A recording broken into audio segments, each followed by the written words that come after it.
Dan saya percaya bahwa pagi hari ini Tuhan punya sesuatu bagi kita. Amin.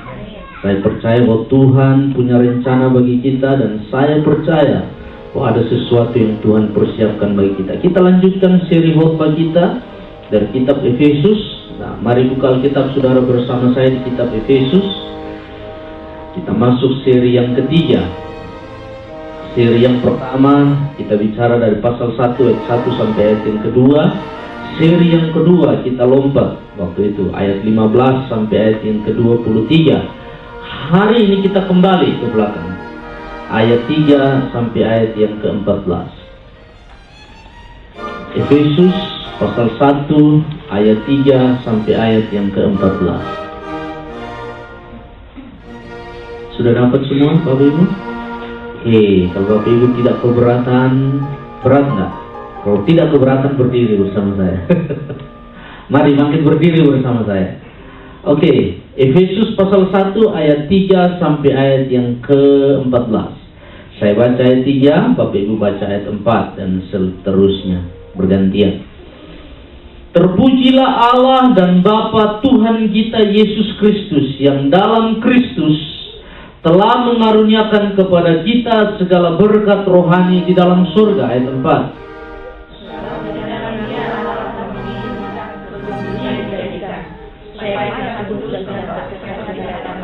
Ayat 5, dalam kasih Ia telah menentukan kita dari semula oleh Yesus Kristus untuk menjadi anak-anaknya sesuai dengan kerelaan kehendaknya.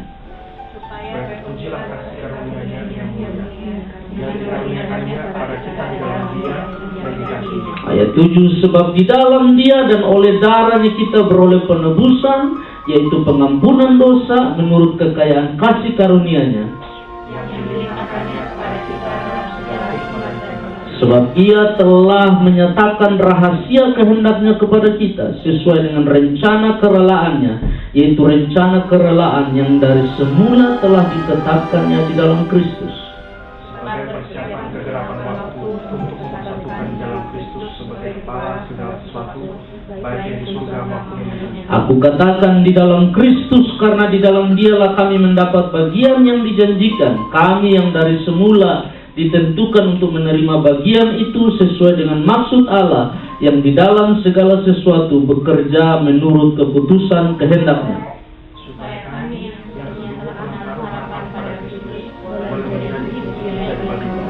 Di dalam Dia kamu juga, karena kamu telah mendengar firman kebenaran, yaitu Injil keselamatanmu, di dalam Dia kamu juga ketika kamu percaya dimateraikan dengan Roh Kudus yang dijanjikannya itu. Ayat 14 sama-sama, 1, 2, 3. Dan Roh Kudus itu adalah jaminan bagian kita sampai kita memperoleh seluruhnya, yaitu penebusan yang menjadikan kita milik Allah untuk memuji kemuliaan-Nya. Amin. Silakan duduk. Kalau Bapak Ibu masih ingat, saya mengulang kembali sedikit mereview untuk bisa memberikan ini menjadi suatu seri khotbah. Saya bicara tentang anugerah dan kasih karunia Allah, lalu kuasa yang kita punya sebagai orang percaya di dalam Kristus. Amin. Kuasa kebangkitan Kristus. Hari ini hari kebangkitan, kita merayakan kebangkitan Kristus. 2 minggu lalu kita bicara tentang kuasa itu. Amin. Kuasa kebangkitan Kristus yang ada di dalam saudara dan saya. Dan Allah berkata kuasa itu ternyata terbukti bekerja di dalam saudara dan saya. Nah, waktu kita bicara ini, saudara pasti masih ingat, saya bicara tentang latar belakang orang Efesus. Siapa mereka? Latar belakang mereka sebagai orang-orang yang bergumul, orang-orang yang datang dari kehidupan lama mereka. Mereka hidup dalam kehidupan yang jauh dari Tuhan. Hidup apa yang saya sebut karnal, yang Paulus sebut karnal, daging. Mereka dikuasai oleh kedagingan. Dan waktu mereka datang ke dalam Tuhan, mereka bergumul dengan pergumulan hidup, dengan dosa, dengan kebiasaan yang dahulu, dengan lingkungan di sekeliling yang ingin mengganggu, ingin menarik mereka kembali kepada kehidupan yang lama. Paulus bilang, ingat, ada kuasa di dalam engkau. Amin. Ada kuasa, dan pakai kuasa itu untuk berkemenangan. Menang atas segala masalah, menang atas segala pergumulan. Nah, hari ini Paulus mengingatkan kembali. Melalui firman Tuhan pagi ini kita diingatkan kembali ada berkat rohani yang Allah berikan buat saudara dan saya. Berkat rohani sebelum dunia dijadikan, sebelum segala sesuatu ada, berkat itu sudah diberikan bagi saudara dan saya. Dan berkat rohani yang ada itu, yang diberikan bagi saudara dan saya itu hari ini tersedia bagi saudara. Pertanyaannya, apa itu berkatnya? Mari kita lihat. Ayat 3, terpujilah Allah dan Bapa Tuhan kita Yesus Kristus yang dalam Kristus telah menurunkan kepada kita segala berkat rohani di dalam surga. Paulus memulai suratnya setelah dia salam kepada mereka. Ayat 3 dia bilang gini, terpujilah Bapa, terpujilah Tuhan. Dia mengajak orang di Efesus, jemaat di Efesus, mari memuji Tuhan, mari meninggikan Tuhan. Terpujilah Bapa di dalam Yesus Kristus. Lalu orang di Efesus bertanya, apa alasannya kami harus memuji? Kenapa harus memuji Tuhan? Lalu Paulus bilang begini, ayat 3 bagian yang kedua dia bilang begini, sebab di dalam Kristus telah dikaruniakan, Allah di dalam Kristus telah mengaruniakan kepada kita segala berkat rohani di surga. Nah, saya ingin saudara melihat ini naik sedikit levelnya. Paulus bilang begini, berkat yang ini ada di surga, tapi berkat ini telah, bentuk lampau, telah dikaruniakan kepada Anda dan saya, telah diberikan kepada saudara dan saya. Dan itu alasannya Paulus, mari menghadap Tuhan dengan ucapan syukur, menghadap Tuhan dengan penyembahan, menghadap Tuhan dengan pujian, sebab di dalam Kristus Allah telah menyediakan segala berkat rohani yang di dalam surga itu. Berkat itu ada di dalam surga, tapi oleh Kristus dinyatakan di dalam kita. Amin. Amin. Di dalam Kristus berkat itu dinyatakan di dalam kita. Pertanyaannya sekarang, berkat seperti apa?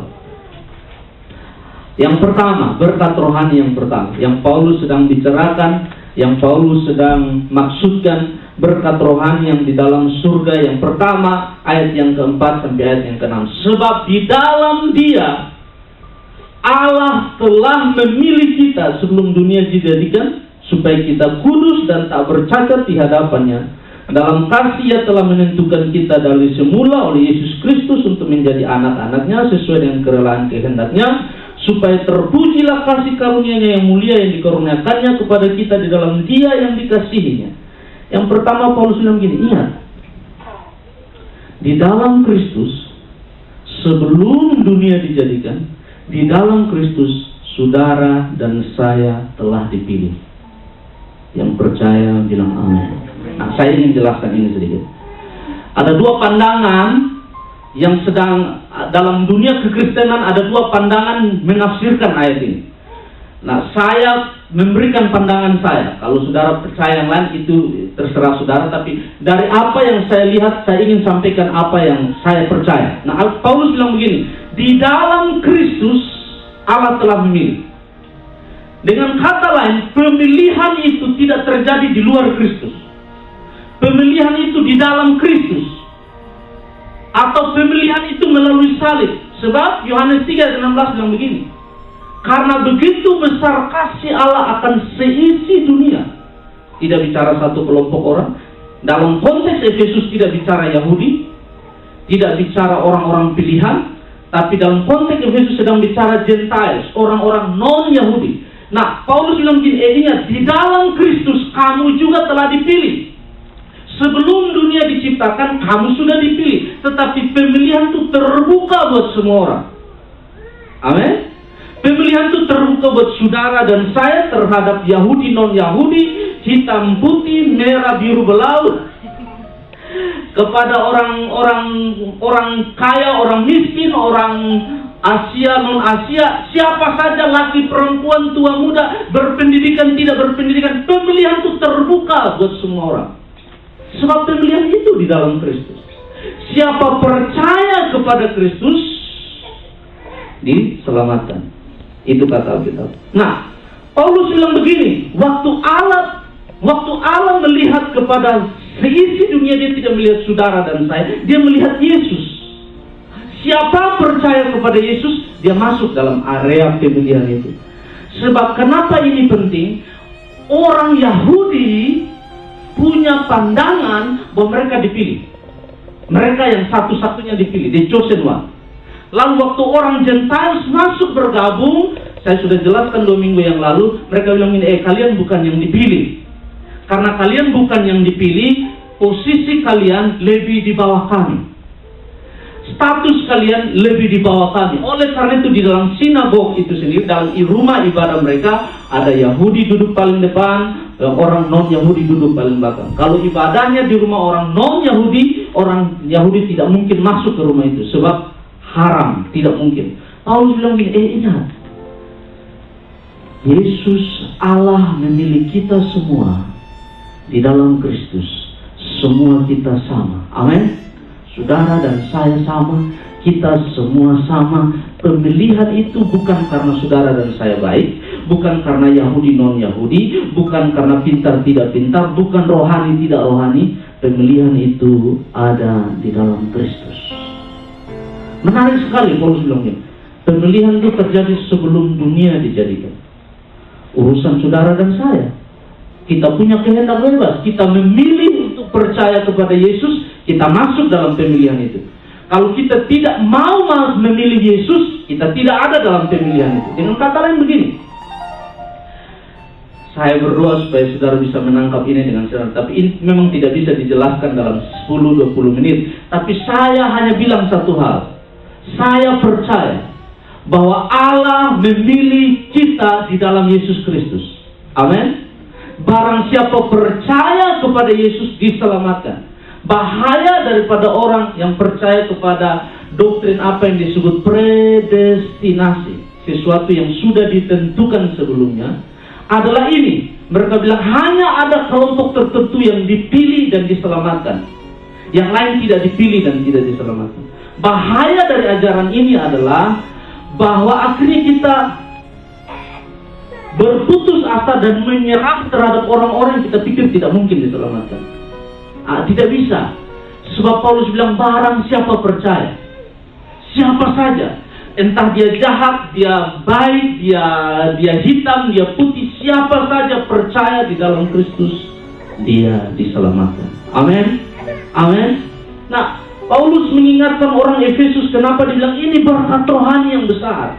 Yesus mati di salib, dia tidak hanya mati, dia masuk ke dalam kubur, dia 3 hari ada di sana. 2 minggu yang lalu saya bilang di 3 hari sana ada KKR 3 hari. Yesus kasih KKR, kitab 1 Petrus bilang dia masuk ke dunia orang mati, dia proklamirkan bahwa saya juru selamat. Lalu entah mereka percaya atau tidak, urusan nanti kita sampai di sana baru kita tanya Yesus. Tetapi kitab Roma berkata itu terjadi supaya waktu akhir zaman penghakiman nanti tidak ada orang yang bisa bilang saya tidak pernah dengar Injil. Tidak ada. Semua orang akan bilang saya sudah dengar. Persoalannya adalah dia memilih percaya atau tidak. Tetapi dia pasti dengar. Nah, oleh supaya tidak ada orang yang bisa bilang saya tidak pernah dengar Yesus masuk ke dunia orang mati, supaya orang yang dari dia sampai ke zaman Nuh semuanya dengar, dia bilang saya juru selamat. Amin. Nah, Paulus bilang ini berkat rohani besar. Saudara dan saya ada di dalam Yesus. Saudara dan saya diselamatkan, dipilih di dalam Kristus. Yang kedua, Paulus bilang, apa tujuan saudara dan saya dipilih? Ayat yang 4 bagian B, supaya kita kudus dan tak bercacat di hadapan. Pemilihan ini bertujuan supaya saya ingin saudara mengerti ini. Kita tidak hidup kudus baru dipilih. Saya ulang, saudara tidak hidup kudus baru dipilih. Saudara dipilih dahulu baru hidup kudus. Sebab tidak ada orang yang bisa hidup kudus di hadapan Tuhan. Alkitab dalam kitab Yesaya berkata, sebaik-baiknya engkau, seputih-putihnya hidupmu, tetap seperti kain kotor di hadapan Tuhan. Kalau tanpa pengorbanan dari Yesus. Jadi Paulus bilang gini, saya ingatkan kamu posisimu berbeda. Waktu engkau terima Yesus, waktu engkau membuat dirimu meresponi pemilihan Allah, dan percaya kepada Yesus, engkau masuk dalam area orang-orang terpilih. Dia bilang supaya engkau kudus dan tak bercacat. Dengan kata lain, posisi dulu baru action. Jelas ya?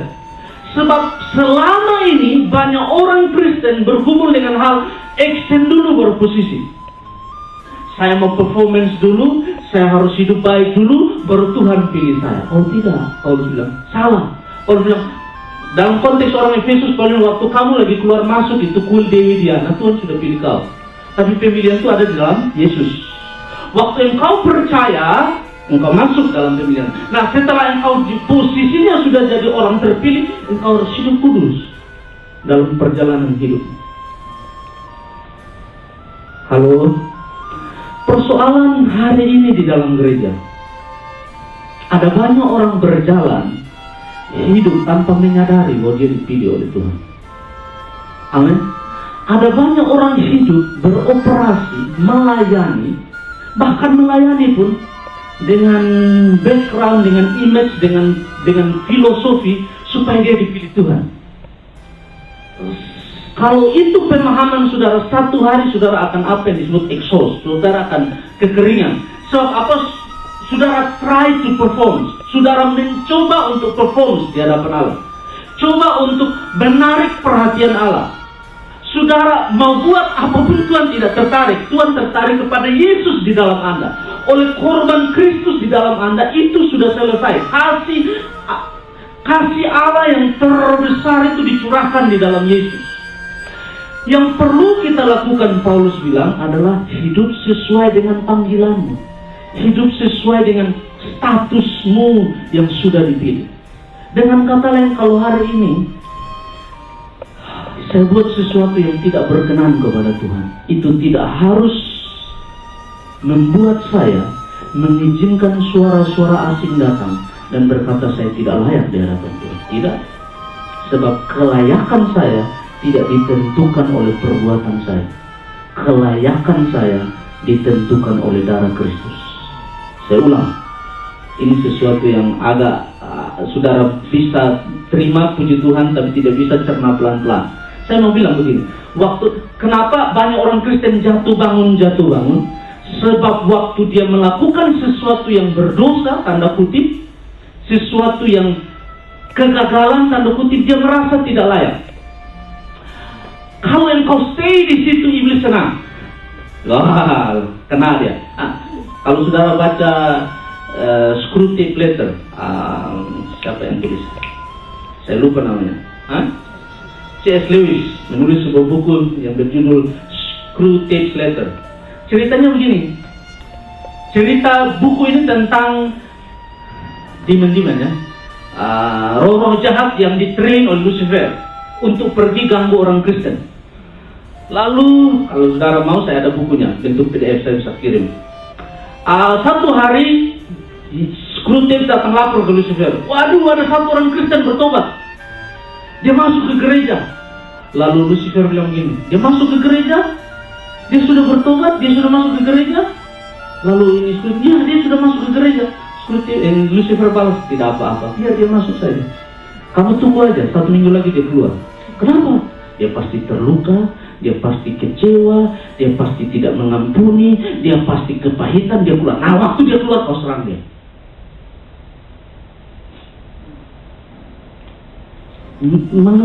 Mengerti strateginya. Ada di dalam gereja tidak menjamin saudara bisa performance. Kesadaran saudara, oleh karena itu right believing produce right living. Doktrin yang benar, pemahaman yang benar akan Alkitab, Alkitab bilang di dalam Kristus there is no condemnation in Christ.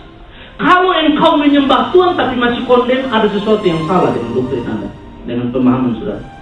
Kalau saudara menyembah Tuhan dan angkat tangan, aduh saya berkenan nggak ya? Ada yang salah. Saya minta maaf. So Yesus sudah pay the price, finish di Kalvari. Tugas Anda adalah mengakui bahwa saya sudah diampuni. Kalau ada kesalahan benar, kita semua orang berdosa, kita semua salah, kita semua pernah buat kesalahan, tapi itu tidak menggagalkan posisi saya di hadapan Tuhan sebagai orang pilihan Allah. Amin? Amin? Persoalannya adalah kita pikir keselamatan kita ini hilang, datang, gak jelas status kita akhirnya. Mengerti mau saya? Kalau saya jatuh, Alkitab bilang, oleh karena itu Paulus bilang, kalau ada saudara seimanmu jatuh, bertolong-tolonganlah mengangkat dia. Kenapa? Sebab kalau kita menghakimi, kemarin waktu kita seminar karunia roh, orang yang punya karunia discernment, bisa membedakan roh, tend to judge. Berhati-hati. Anda punya kekuatan, benar, Tuhan kasih karunia itu. Tapi kalau tidak dilandasi dengan kasih, you tend to judge people. Engkau kecenderungannya menghakimi orang. Dan oleh karena itu, Paulus kasih ingat semua karunia rohani harus dilandasi kasih. Engkau memimpin dengan kasih, membedakan roh dengan kasih, memberi dengan kasih, semua dilakukan dengan kasih. Kenapa? Supaya iblis tidak dapat kesempatan. Lalu waktu saudara seimanmu terluka, dia kepahitan, lalu skrutik sweater lalu tunggu di luar sana. Benar. Lucifer bilang, oh dia masuk ke gereja. Wah, bagus sekali. Lalu, kenapa bagus kalau dia masuk ke gereja kamu senang? Kamu tidak mengerti. Perhatikan sejarah. Berapa banyak orang yang keluar dari gereja dan terluka. Tidak usah takut dengan gereja, dia bilang. Biar mereka ada dalam gereja. So, walaupun mereka nyanyi sama-sama, pasti ada tuh yang tersinggung. Pasti ada yang kepahitan. Pakai baju baru salah. Pakai sepatu baru salah. Kamu tunggu aja, dia bilang. Nanti 1 bulan paling dia keluar. Waktu dia keluar, kamu serang dia. Apa yang saya buat? Lalu Lucifer bilang begini. Waktu dia keluar, tanamkan di pikirannya bahwa ternyata orang Kristen itu nggak sempurna. Bahwa ternyata gereja bukan tempat yang baik. Ternyata dunia lebih baik. Ternyata dunia bisa menerima saya. Jadikan dia orang Kristen yang bahasa kitab Wahyunya suam-suam kuku. Tidak panas, tidak dingin. Kita pikir kita ada di dalam gereja. Kita pikir kita melayani. Kita pikir saya orang Kristen. Tapi kita suam-suam kuku. Dan itu bahaya. Nah, Bapak Ibu Saudara-saudara, Paulus mengingatkan kita. Yang pertama, saudara dan saya dipilih untuk supaya kudus dan tak bercacat menjadi anak-anaknya. Ayat yang kelima, supaya terpujilah kasih karunia-Nya yang mulia.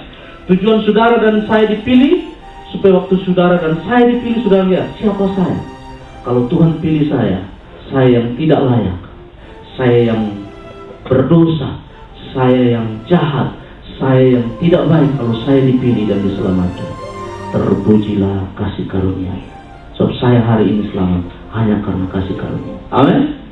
Tujuan itu. Yang kedua, ayat 7 dan 8. Paulus bilang begini. Ayat 7 dan 8 Paulus bicara tentang penebusan. Sekali lagi perhatikan. Paulus terus kasih ingat. Sebab di dalam dia, bicara tentang Kristus, semua berkat rohani tidak ada di luar Kristus. Semua berkat rohani, saudara lihat nanti sampai ayat 14 Paulus tetap emphasize, tetap kasih ingat. Di dalam Kristus, di dalam dia, di dalam dia, di dalam dia, di dalam dia. Kenapa? Sebab tidak mungkin engkau menerima berkat rohani itu dengan tidak di dalam Kristus. Saya ulang. Pemilihan di dalam dia. Engkau dipilih karena engkau ada di dalam Kristus. Yang kedua Paulus bilang, ayat yang ke-7 sampai 8 Paulus bilang, oleh dia, di dalam dia dan oleh penebusan darahnya, saudara dan saya diampuni. Paulus kasih ingat lagi, engkau diampuni bukan karena engkau berbuat baik. Engkau diampuni bukan karena statusmu kaya atau miskin. Engkau diampuni bukan karena engkau Yahudi non-Yahudi dalam konteks kitab Efesus. Engkau diampuni karena ada, tadi kita baca kitab Yesaya yang dibacakan oleh pemimpin pujian, bahwa ada seseorang yang merelakan dirinya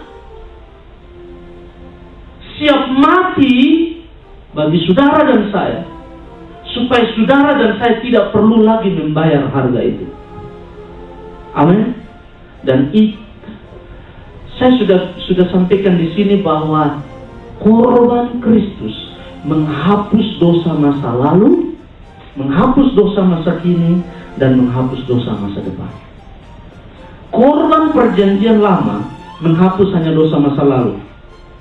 Dosa sekarang saya lagi persembahkan korban, tidak ada dosa kan, saya lagi persembahkan korban. Kenapa? Sebab saudara tahu kalau imam besar masuk ke dalam ruang Maha Kudus harus ada tali di belakang. Dan ada giring-giring di jubahnya. So kalau dia masuk ke dalam ruang Maha Kudus, lalu 5 menit tidak ada bunyi gering-gering, tarik, sudah kaku, mati. Kenapa? Sebab korban itu hanya menghapus dosa masa lalu. Dia harus make sure dia benar di hadapan Tuhan sebelum dia masuk ke ruang Maha Kudus. Tapi korban Yesus, dosa masa lalu, dosa masa sekarang, dosa masa depan sudah selesai. Oleh karena itu tirai itu terbelah dua waktu Yesus mati. Kenapa? Saudara bebas masuk. Saudara bebas masuk ke ruang Maha Kudus, memuji dan menyembah Allah kapan saja, di mana saja, dengan keadaan apa saja. Saudara bebas memuji Dia. Kalau saya dan saudara jatuh dan berdosa, ingat, kita tidak meminta pengampunan, kita klaim pengampunan. Saya ulang, saudara tidak perlu minta, sudah diampuni. Saudara hanya Yohanes 1 Yohanes 1 ayat 19. Dia bilang, kalau engkau mengakui dosamu, Dia adalah setia dan adil, dan Dia akan mengampuni dosa.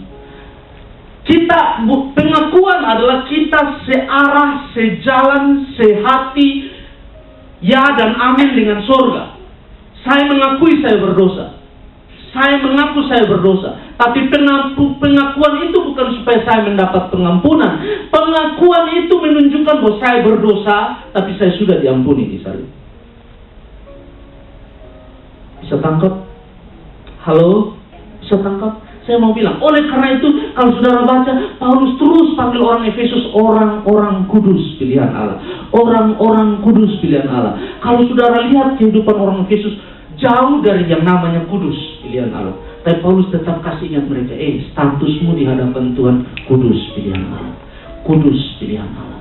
Saya mau bilang, saudara dan saya, kita kudus di hadapan Tuhan. Amin? Amin? No matter what, tidak peduli orang mau judge saudara, orang mau lihat saudara, orang mau bilang, wah Charles itu begini-begini. Saya bilang, it's okay. Saya dengan Tuhan beres, selesai 2000 tahun yang lalu. Amin. Karena saya tahu posisi saya sudah beres di salib, saya harus jalan sesuai dengan posisi itu. Itu tugas saya dan saudara. Amin. Oleh penebusan darahnya, saudara dan saya diampuni. Hanya melalui darah Yesus, menurut kekayaan kasih karunia-Nya, Yesus mati bagi kita ketika kita masih berdosa. Saya punya waktu sedikit lagi. Ayat yang berkat yang ketiga, ayat 9.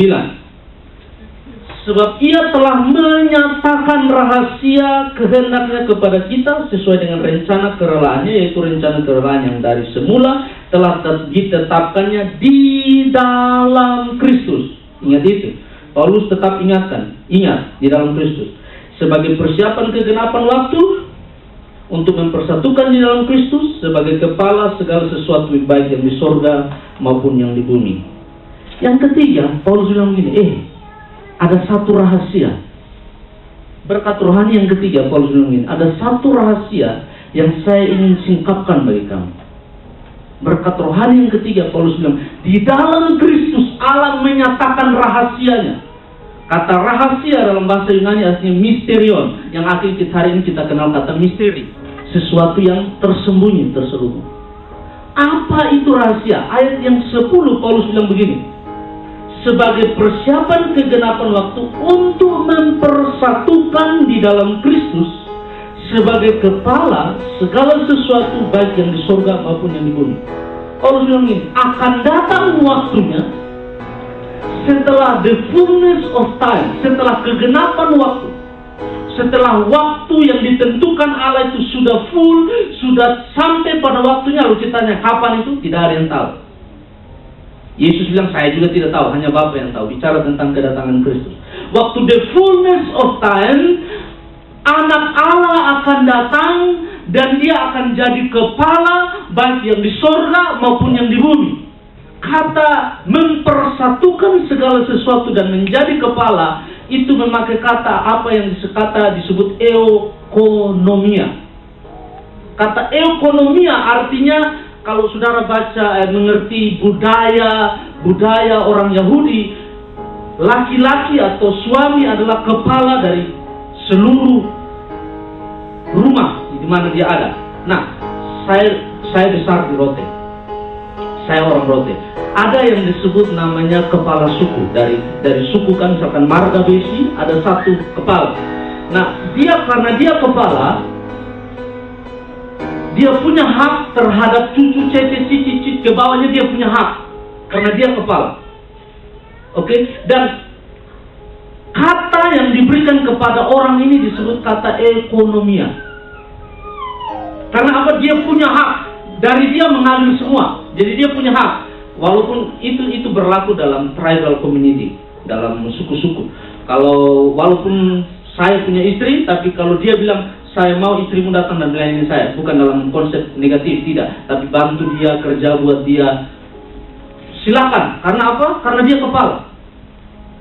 Paulus bilang begini, akan datang waktunya, akan datang suatu hari, waktu the fullness of time, Yesus akan jadi kepala. Waktu ini disampaikan kepada orang Efesus, saudara tahu apa yang ada di telinga mereka, apa yang terngiang di pikiran mereka. Kenapa? Sebab Paulus bilang gini, waktu itu tidak ada Yahudi lagi, non-Yahudi, hanya ada satu kepala.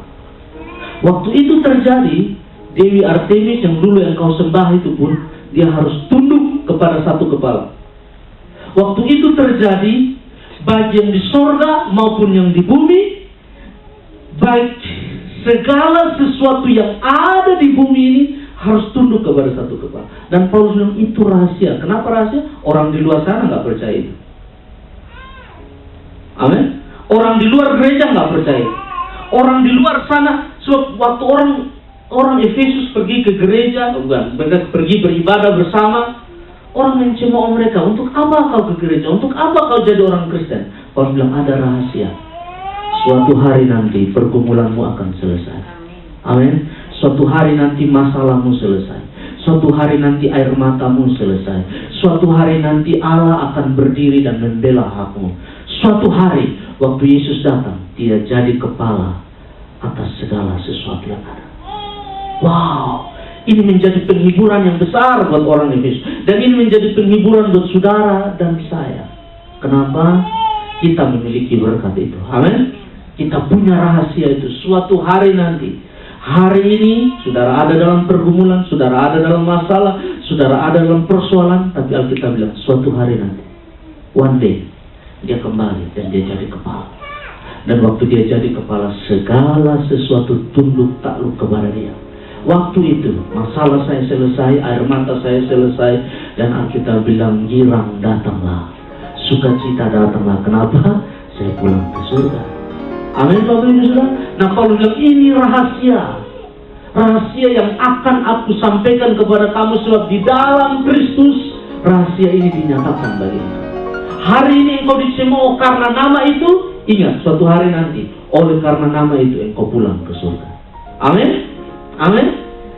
Yang keempat, saya cepat. Yang keempat, di dalam Kristus kita mendapat bagian yang dijanjikan di sorga, yaitu hidup kekal, ayat 11 dan 12.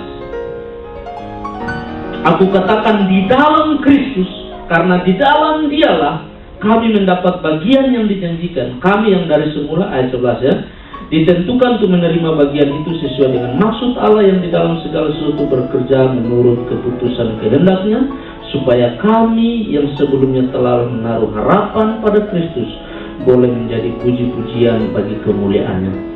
Ayat 11, Paulus bilang begini, di dalam Kristus kita mendapat bagian yang dijanjikan. Kata bagian yang dijanjikan itu bahasa Inggrisnya inheritance atau warisan. Paulus bilang begini, di dalam Yesus semua warisan di surga, harta rohani di surga, semua yang ada di surga itu yang kau terima di dalam Yesus. Dengan kata Yesus itu kuncinya.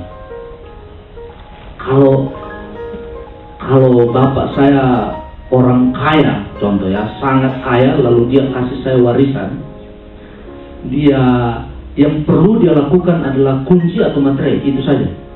Saya belum, kalau dia masih hidup, saya belum bisa menikmati itu. Benar? Tapi kalau dia masih hidup, yang perlu dia tinggalkan adalah materai dan tanda tangan. Dia tinggalkan sesuatu sebagai bukti bahwa warisan itu milik saya.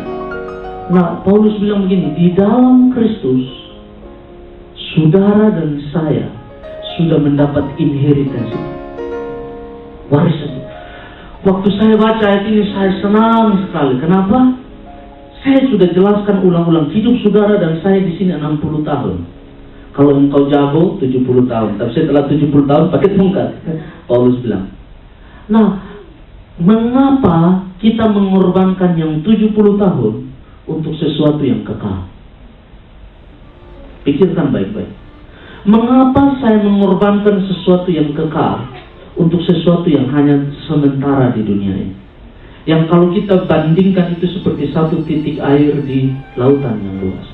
Paulus bilang begini, di dalam Kristus engkau punya inheritance, warisan di surga. Dengan kata lain, pegang kuat-kuat Yesusmu. Amin. Dengan kata lain, peluk kuat-kuat Yesus. Jangan tinggalkan dia. Implikasinya banyak. Tapi saya hanya mau bilang, kalau Paulus bilang begini, kerjakanlah keselamatanmu dengan takut dan gentar. Saya ulang, Paulus bilang, kerjakanlah keselamatanmu dengan takut dan gentar. Dengan kata lain, kalau engkau tidak kerjakan, engkau bisa kehilangan keselamatan. Itu saya percaya. Sebab kenapa? Paulus bilang, warisan itu ada di surga. Itu milik saya. Yesus itu milik saya. Tapi jaga baik-baik. Jaga baik-baik warisan itu. Amin. Pelihara baik-baik. Hidup bersama dia. Jaga dia. Hormati dia. Sebab di dalam Kristus saya sudah menerima bagian yang dijanjikan, yang diharapkan, yang sudah dijanjikan kepada saya. Harta rohani di surga, hidup kekal di surga, sudah dijanjikan kepada saya. Dan itu adalah warisan bagian saya dan saudara. Saya mau bilang kepada saudara, suatu hari nanti kita akan pulang ke rumah kita di surga. Amin. Amin. Saudara senang? Saya senang. Sebab saya tahu suatu hari nanti saya akan pulang ke surga. Saya akan pulang ke surga. Dan hari itu adalah hari yang tidak bisa dibandingkan dengan semua hari yang pernah saudara alami di hidup ini. Hari itu adalah hari yang luar biasa. Susah hilanglah. Kita pulang ke rumah dan kita bersama dengan. Hari ini kita ada perjamuan. Tapi waktu masuk minggu-minggu pasca saya merenungkan tentang sengsara Yesus. Dan saudara tahu, waktu Yesus mau buat pasca, dia bilang apa kepada murid-murid? Aku sangat rindu. Ingat baik-baik. Yesus curahkan perasaan dia. Aku sangat rindu makan pasca dengan kalian. Sebab aku tidak akan menikmatinya lagi sampai aku datang kembali. Itu Paulus. Dengan kata lain begini, Yesus sendiri nggak sabar juga mau turun gitu loh. Dan cukup sudah, dia lihat, aduh mereka menderita, mereka dianiaya, gereja dibakar, mereka Tuhan saya sudah mau turun. Tapi yang pegang kunci apa? Kau belum tunggu, waktu belum. Tapi Yesus bilang, saya ingin makan Paskah dengan kamu sekarang. Sebab saya tahu, saya tidak akan makan lagi sampai saya datang. Dan saudara dan saya tahu, waktu dia datang ada yang disebut pesta anak domba Allah di awan. Tahu dia? Ada pesta di sana. Saudara dan saya mempelai, dan kita bertemu dengan dia. Ada pesta besar, dan waktu itu Yesus bilang, ini yang saya tunggu-tunggu. Ini yang dulu saya makan dengan 12 orang. Sekarang saya makan dengan kamu. Sekarang saya. Dan Alkitab bilang Yesus melayani kita. Yesus datang dan roti dan anggur, Pak Turkis. Roti dan anggur anakku. Masuklah engkau ke dalam kebahagiaan Tuhan. Sebab engkau didapati setia. Wah, Bapak Ibu Saudara, iring Tuhan itu tidak sia-sia. Amin. Amin. Jangan korbankan, jangan jual Yesusmu oleh apapun. Sebab suatu hari nanti langit terbuka dan dia turun. Dan waktu dia turun, Alkitab bilang yang masih hidup naik, yang sudah mati naik. Yang Alkitab bilang ini, laut serahkan, bumi serahkan orang-orangku. Dan semua naik ketemu dengan Yesus di awan. Dan apa yang disebut pesta anak domba. Yang terakhir, dan ini saya akan bicara agak lama di sini. Yang terakhir, Paulus bilang begini, ayat 13 dan 14. Dan di dalam dia kamu juga, karena kamu telah mendengar firman kebenaran, yaitu Injil keselamatan. Di dalam dia kamu juga, ingat, Saudara pulang coba baca, kata di dalam dia itu mungkin lebih dari 6-7 kali Paulus kasih ingat. Kenapa? Sebab Paulus mau kasih ingat bahwa tidak mungkin berkat besar ini didapat di luar Kristus. Hanya ada di dalam Kristus. Amin. Di dalam dia, kamu juga ketika kamu percaya dimateraikan dengan Roh Kudus yang dijanjikan. Dan Roh Kudus itu adalah jaminan bagian kita sampai kita memperoleh seluruhnya, yaitu penebusan yang menjadikan kita milik Allah untuk memuji kemuliaan. Yang terakhir, Paulus bilang begini, ada satu harta rohani, satu berkat rohani yang Paulus bilang, saya mau kamu nikmati.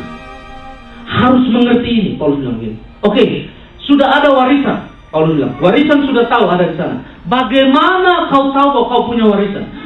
Apa jaminannya kau yakin bahwa kau punya warisan, menikmati warisan itu? Apa jaminannya saudara dan saya bisa klaim bahwa saya punya warisan di surga? Paulus bilang ini, jaminan materainya adalah Roh Kudus.